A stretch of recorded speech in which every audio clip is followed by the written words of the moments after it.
Now I call upon Professor Manoj Kumar Jha. Thank you, Honorable Deputy Chairman, sir. Thank you so much, sir. Rakesh Sinha ji विश्वविद्यालय में मेरे senior रहे हैं। दो ध्रुवों पे हम दोनों खड़े रहते हैं, लेकिन संवाद उनकी एक खूबी है कि संवाद को विवाद में तब्दील नहीं होने देते हैं। तो पहला शेर अर्ज किया है आपके माध्यम से माननीय मूवर ऑफ द रेजोल्यूशन को, नहीं निगाह में मंजिल तो जुस्तजू ही सही, नहीं विशाल मयस्सर तो आरजू ही सही, न तन में खून फराहम, न तन में खून फराहम, न अश्क आंखों में, नमाज शौक तो वाजिब है बेवजू ही सही। ये फैज का था सर, फैज अहमद फैज का। अब इनको इंडिक ट्रेडिशन में हम कहाँ रखेंगे कि या त्याग देंगे पता नहीं, अब तो फैसला आने वाली पीढ़ियां करेंगी। हमारे दोस्त अमर पटनायक जी ने कुछ मामला आसान किया, कुछ जवाहर सरकार जी ने। देखिए सर, माननीय उपसभापति महोदय, बड़ा मुश्किल दौर है। मिथ हिस्ट्री बन जाता है और हिस्ट्री मिथ बन रहा है। मिथक और इतिहास का फर्क अगर आप मिटाने पे आमादा हैं तो बड़ी मुश्किल होगी। आज तालियां बजेंगी लेकिन कल वो हाथ ही नहीं होंगे ताली बजाने वाले। मैं ग्रैम्शी का जिक्र किया, एंटोनियो ग्रैम्शी मार्क्सिस्ट हैं सर, मार्क्सिस्ट थे, फासिज्म से लड़े। हेजिमनी का जिक्र किया अमर पटनायक जी ने, लेकिन एक काउंटर हेजिमनी हुआ करती है जो हेजिमनी को चैलेंज करती है, और उसका केंद्र आमतौर पर शिक्षण संस्थान विश्वविद्यालय होते हैं। मैं समझता हूं कि मेरी आज की जो भी मेरा ऑब्जर्वेशन होगा वो उसी दृष्टिकोण से होगा कि काउंटर हेजमनी का एक प्लेटफॉर्म तैयार किया जाए, जिसमें मैं फाइनली राकेश सिन्हा जी और तमाम पुरुषोत्तम जी वगैरह सबको इनवाइट करूंगा। सर, अमर पटनायक जी ने एक और बात कही, वो था कल्चरल रिलेटिविज्म। उसके विपरीत एक कॉन्सेप्ट है इथनोसेंट्रिज्म। हम में से अधिकांश को लगता है ना कि हम जिस संस्कृति और सभ्यता में पले बढ़े हैं, दूसरों को तौलने का पैमाना भी वही होना चाहिए। ये टेम्पटेशन है सर, कई सभ्यताओं को ये टेम्पटेशन खा गया, लील गया। हमें इस टेम्पटेशन से बचते हुए कल्चरल रिलेटिविज्म को हमेशा तरजीह देनी चाहिए, तभी कुछ बात बनेगी। अब जैसे मैं एक बात कहूं, बाबा साहब भीमराव अंबेडकर कभी, माननीय उपसभापति महोदय, मैकॉले को हम काफी मैं समझता हूं तंज करके रेफर करते हैं, लेकिन कभी हम लोग को यह सोचना चाहिए कि दलित बहुजन चिंतक मैकॉले पे तंज क्यों नहीं करते हैं। वो क्यों मानते हैं कि मैकॉले ने कुछ द्वार भी खोले। मैं बाबा साहब की बात कर रहा हूं। बाबा साहब was of the view that India's future lies in western education and western institution. तो बाबा साहब पर तो माला पहनाई जाए, उन पर फिल्में बनाई जाए, लेकिन उनके विचारों को आत्मसात ना किया जाए, क्योंकि आपके एथनोसेंट्रिक अप्रोच को बाबा साहब चैलेंज करते हैं, उसको धूल धूसरित करने की कोशिश करते हैं। ये इस तरह के कॉन्ट्रडिक्शन में मैं समझता हूं, न सिर्फ खुद इन कॉन्ट्रडिक्शन का बाबा साहब ने जिक्र किया, बल्कि इन कॉन्ट्रडिक्शंस को एक आंदोलन, उन्होंने बिला वजह नहीं कहा था sir, educate, agitate and educate. Why? Because he knew the kind of education, जिस एक प्राचीन भारत का आप जिक्र कर रहे हैं सर, हर चीज जो प्राचीन होती है गोल्डन नहीं होती है। हम लोग सबको बताया गया कि Gupta period was the golden period of Indian history. जब फिर गौर से पढ़ा तो पता चला कि स्लेवरी तो वहीं आई थी, विमेन के स्टेटस में डिटोरिएशन वहीं हुआ। सो थ्रू यू सॉ, अगर इस सदन को, हम सबको कोई व्यवस्था बहाल करनी है ना, the golden period shall be in the future which we shall take, if not possible we shall snatch. इस नजरिए से मैं चाहता था कि एक बात रखूं सर। अतीत, अक्सर हम नॉस्टैल्जिया में जाते हैं। नॉस्टैल्जिया में कहते हैं कि प्राचीन काल में ऐसा था, प्राचीन काल में वैसा था। अब मैं जरा पेरियार को कोट करना चाहता हूं। उत्तर भारत में अभी भी बहुत कम लोग, सिवाय नाम के, उनकी रचनाओं को लोगों ने नहीं पढ़ा है। सर ये एक किताब है सच्ची रामायण, ये बैन कर दी गई थी, उनकी कई और किताबें भी बैन हुई। तो बैन होने के बाद जब लोगों ने संघर्ष किया और तो पेरियार के बारे में इलाहाबाद उच्च न्यायालय ने क्या कहा, यह हम सबको जानना है। राकेश जी, मैं आपके समक्ष रखता हूं। हमें यह मानना संभव नहीं लग रहा है कि इसमें लिखी बातें आर्य लोगों के धर्म को अथवा धार्मिक विश्वासों को चोट पहुंचाएगी। लेखक का उद्देश्य जानबूझकर हिंदुओं की भावनाओं को ठेस पहुंचाने की बजाय अपनी जाति के साथ हुए अन्याय को दिखलाना भी तो हो सकता है। निश्चय ही ऐसा करना असंवैधानिक नहीं माना जा सकता है। यह इलाहाबाद उच्च न्यायालय का। क्या पेरियार और मैकॉले को, पेरियार का क्या मानना था, क्या हमें उस पर नहीं देखना चाहिए? बाबा साहब का क्या मानना था? क्यों ऐसा होता है कि हमारी संकल्पना प्राचीन भारत की, जो हमारे तमिलनाडु के साथी भी कह रहे थे, शिवदासन भी कह रहे थे, हमारी संकल्पना उत्तर प्रदेश, मध्य प्रदेश, राजस्थान, ये जो काउ बेल्ट है, इसकी संकल्पना को ही हम प्राचीन भारत की संकल्पना मानेंगे?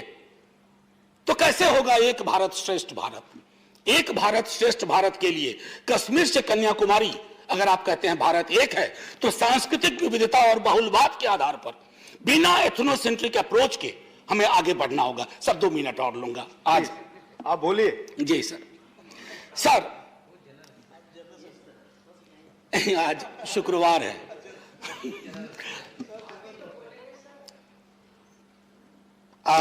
मैंने कहा ना कि अतीत की उल्टे पांव की यात्रा। अब एक चीज होती है क्रिटिकल पेडागॉजी। सर एजुकेशन के कई डिफिनेशन हो सकते हैं, लेकिन अल्टीमेट परिभाषा क्या है? Education should be an instrument for emancipation. वो लोगों को आजाद करे कई तरह के बंधनों से, वैचारिक बंधन हो, धार्मिक बंधन हो, या किसी प्रकार के बंधन हो। मैं 2 चीज रेफर करना चाहूंगा यहां आपके माध्यम से माननीय सभापति महोदय। 2 किताब, एक मणिमुग्ध शर्मा ने लिखी अल्लाहू अकबर। उन्होंने अकबर को कंटेम्पररी कंटेक्स्ट में उसको समझने की कोशिश की। और दूसरा हमारे जयराम रमेश जी हैं, the light of Asia, the poem that defined Buddha. मैं आग्रह करूंगा कि उसको पढ़ा जाए, इन किताबों को पढ़ा जाए। संदर्भ व्यापक होगा सर। हम तो कहते हैं वैश्विक दृष्टिकोण के हैं। विश्वविद्यालय में विश्व शब्द क्यों पहले आता है? ऐसे ही नहीं आता है यूनिवर्सिटी का अनुवाद विश्वविद्यालय। दर्शन वैश्विक होना चाहिए, साइंटिफिक टेम्परामेंट होना चाहिए, अन्यथा तुलसीराम को जो आत्मकथाएं लिखनी पड़ी वो ना लिखनी पड़ती, ओम प्रकाश वाल्मीकि को जूठन नहीं लिखना पड़ता, और रोहित वेमुला को दुनिया से जाना नहीं पड़ता। ये हमारी हकीकत है। मैं ये नहीं कहता कि शायद आपने ये हकीकत पैदा की, लेकिन पैदा हुई इस हकीकत को के खात्मे के लिए हमने साझा रूप से कुछ नहीं किया। हम कंफर्टेबल हैं इस हकीकत से, कंफर्टेबल हो गए। अरे जाति है कि जाति नहीं, स्वीकार कर लिया। क्यों नहीं जा रही है? यानी कि ये प्रिविलेज का बंटवारा है। जो प्रिविलेज्ड हैं उनको खुशी है कि रिचुअल सिंबॉलिक बातें बोल करके बाकी बनी रहे जाति। इसी सदन में जितने लोग होंगे उनमें से कई को शिक्षा के लिए जो संघर्ष करना पड़ा होगा, हम में से बहुतों को नहीं करना पड़ा। राकेश जी को नहीं करना पड़ा होगा, मुझे नहीं करना पड़ा, क्योंकि वो जो अंग्रेजी की कहावत है ना, एक line, there is nothing in name. Sir हम हिंदुस्तानी है, there is a lot in surname. नाम में नहीं है लेकिन सरनेम में सब कुछ है। सरनेम ही तय करता है कहां तक पहुंचोगे और कहां रोक दिए जाओगे। ये मैं कहना चाहता था। उसके लिए वैश्विक दृष्टिकोण, जैसे बाबा साहब अंबेडकर को आप माला पहनाएंगे, अप्रैल के महीने में कई आयोजन होंगे, ये नहीं सोचेंगे कि जॉन डुवी का क्या इन्फ्लुएंस था बाबा साहब पर। जॉन डुवी से बाबा साहब को अलग कर देंगे, कुछ हासिल नहीं होगा। फिर ये यूं ही बात हो गई ना कि मेरे दादा को एक हाथी था, हाथी मर गया, लेकिन मैं इस हाथी के सपने में आज भी कविताएं लिख रहा हूं ना। उस प्रवृत्ति से बचना होगा। फिर मैं कहना चाहता हूं सावित्री बाई फुले ने मैकॉले के बारे में क्या कहा, मॉडर्न एजुकेशन के बारे में क्या कहा, इंग्लिश इंस्टीट्यूशन और एजुकेशन के बारे में क्या कहा। पेरियार, सावित्री बाई फुले, ज्योतिबा फुले, बाबा साहब भीमराव अंबेडकर, आप एक साझा सोच देखिए। क्यों हमारे दलित बहुजन चिंतक उस तरह से नहीं सोचते हैं जैसा आप सोच रहे हैं, जैसा आपका रेजोल्यूशन सोच रहा है? कहीं तो लोचा है केमिकल। ऐसा क्यों हो रहा है, उसको एडजस्ट करने की जरूरत है। सर, क्वालिटी, आज भी हमारे यहाँ क्वालिटी ऑफ एजुकेशन की बात नहीं होती है। अक्सर हम आंकड़ों में देखते हैं कि इतना पेनिट्रेशन हुआ, इतना हुआ, ये नहीं देखते कि गुणवत्ता पे कितना काम हुआ, एक्सेस पे कितनी बात हो रही है। अभी कोरोना के दौरान डिजिटल एजुकेशन ने कैसे फिर से प्रिविलेज को और प्रिविलेज बनाया, बाकियों से सब कुछ छीन लिया। अभी बताऊं, रिसर्च की बात कर रहे हैं, एमफिल खत्म कर दिया गया सर, कोई आधार। न्यू एजुकेशन पॉलिसी आई, बहुत उसके गाने गाए जा रहे हैं, लेकिन मैं दुख के साथ कहता हूं सदन में न्यू एजुकेशन पॉलिसी पर चर्चा सर, दुख इसलिए कह रहा हूं माननीय सभापति जी, मैं आपके समक्ष इसलिए भी कह रहा हूं कि आप बहुत गंभीरता से सुनते हैं। दुख इसलिए होता है ना कि साल दर साल मुझसे पहले कई लोग बोल गए होंगे, पिछले सदन में, पिछले के पिछले में, लेकिन कुछ हमारी सामाजिक हकीकत है ना, वो जा नहीं रही है। और जब तक वो हकीकत नहीं जाएगी सर, मैं फिर से सर एक मिनट का टाइम लूंगा।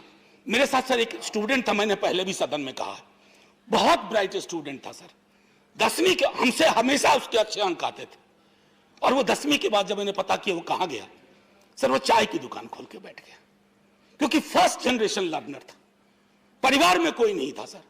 मेरे माता पिता दोनों प्रोफेसर थे सर। संसाधन तय करते हैं, जाति तय करती है, सरनेम तय करता है ज्यादातर। ये इस हकीकत को हम सबको स्वीकार करेंगे ना, तो शायद आज नहीं तो कल हम इसका निदान खोज पाएंगे सर। प्राचीन विश्वविद्यालयों के बारे में आपकी चिंता मुझे बहुत अच्छी लगी, लेकिन प्राचीन के लिए आंसू बहाने से पहले जरा हम समकालीन विश्वविद्यालयों को भी देख लें। मैं अगर देखता हूं अपने ही बिहार को, उत्तर प्रदेश को, अलग अलग राज्यों को, वाइस चांसलर की अपॉइंटमेंट का तरीका, फिर मैं ये कह रहा हूं, ये मत कहिएगा कि आपकी आलोचना कर रहा हूं, वाइस चांसलर का अपॉइंटमेंट एक खैरात की तरह बंटता है। तो दिलचस्पी इस बात में नहीं है कि विश्वविद्यालय का विमर्श व्यापक हो, विश्वविद्यालय का अपना वाला कहां एडजस्ट हो जाए। ये जब तक परंपरा खत्म नहीं होगी, मैं समझता हूं दिक्कत रहेगी। अब एक फ्रेज मुझको बहुत अच्छा लगा, राकेश जी मैं बधाई देता हूं। राकेश जी मुस्कुराइए, आप इतना गंभीर क्यों हैं? विचारों का स्वराज सुनने में कितना अच्छा लगता है, सचमुच बहुत अच्छा लगता है। आजकल इन दिनों जितने भी स्लोगन्स आ रहे हैं वो सुनने में बहुत अच्छा लगता है, ध्वनि उसकी बहुत अच्छी लगती है, लेकिन सर ध्वनि को समझने के लिए उसके अंतर्निहित तत्वों को समझे। ये जो विचारों का स्वराज है, इसमें कौन कौन से विचार होंगे, इसमें इंक्लूजन एक्सक्लूजन क्राइटेरिया क्या होगा, कौन से विचार आपको प्रीतिकर लगेंगे, कौन से विचार अप्रीतिकर लगेंगे, कौन से विचार आप कहेंगे देशद्रोही है, ये देश के खिलाफ का विचार है, कौन सा विचार ऐसा है जो देशभक्त विचार है। क्योंकि हम तो यहां देख रहे हैं सर, एक कपड़ा भी जहां कंट्रोवर्सी बन जाए, जहां आप आपस में बाड़े खींच जाए, जहां तस्वीरें बदल जाएं। मैं समझता हूं गांधी को आपने कोट किया, गांधी जी का कई दफा प्रार्थना प्रवचन में उन्होंने कहा कि मैं अपने घर की दरवाजे खिड़कियों को बंद नहीं करना चाहता। एक मिनट, बस एक मिनट, घर के दरवाजे खिड़कियों को बंद नहीं करना चाहता। क्यों बंद करना चाहते हैं हम? हमें नहीं बंद करना चाहिए। वेस्टर्न एजुकेशन, वेस्टर्न इंस्टीट्यूशन ने बहुत सारी चीजें दी हैं। मैं तो यह भी मानता हूं कि डेमोक्रेसी का जो स्वरूप हमारा पहले था और जो स्वरूप आज है, क्या उसमें फर्क नहीं है? फर्क है। मैं इसलिए कह रहा हूं कि अगर अपनी ट्रेडिशन पे गर्व जरूर होना चाहिए, लेकिन नजरिया क्रिटिकल होना चाहिए। और गांधी ने कॉम्पोजिट नेशन की भी बात की थी। सर, एक आखिरी कहूंगा, वो इसलिए, and I quote, the resolution ignores Western and Asian imaginings of national histories which have gone beyond the boundaries of the nation. हमने वेस्ट को कितना दिया है इसकी पड़ताल हो। हमने वेस्ट को बहुत दिया है, इसलिए एहसासे कमतरी में नहीं सोचना है माननीय उपसभापति महोदय। और मेरा मानना है कि ऐसी व्यवस्थाएं हों, जैसे रिसर्च इंस्टीट्यूट की जो बात आपने की है वो बहुत बढ़िया है, लेकिन वहां भी ये तय होना चाहिए एक्सक्लूजन इंक्लूजन का क्राइटेरिया क्या है। अगर हम वो नहीं करेंगे तो इंडियननेस के नाम पर कहीं ऐसा ना हो कि एक बहुत संकीर्ण दायरे की सोच में उल्टे पांव की यात्रा करते रहें। और उल्टे पांव की यात्रा के साथ सबसे बड़ी दिक्कत है ना सर, कि आपको पता नहीं होता है कि कब आप खाई में गिर जाते हैं। बस इन्हीं शब्दों के साथ मैं इस रेजोल्यूशन पर अपनी आपत्ति दर्ज कर रहा हूं। इसके कुछ तत्व पर, इसके मर्म पर नहीं, बस व्यवस्थाएं ऐसी हो कि फिर से एजुकेशन कुछ प्रिविलेज्ड वर्गों के हाथ का की मुट्ठी की चीजें ना हो जाए, क्योंकि एजुकेशन ने इमेंसिपेशन के लिए काफी कुछ किया है, उसका डेमोक्रेटाइजेशन हुआ है। अगर इस तरह की पद्धतियों से हम आगे चलेंगे तो वो डेमोक्रेटाइजेशन का प्रोसेस रुक जाएगा सर। और राकेश जी, एक और आपके लिए आखिरी, अब भीख मांगने के तरीके बदल गए, लाजिम नहीं कि हाथ में कासा दिखाई दे। जय हिंद सर। धन्यवाद। माननीय संजय सिंह जी।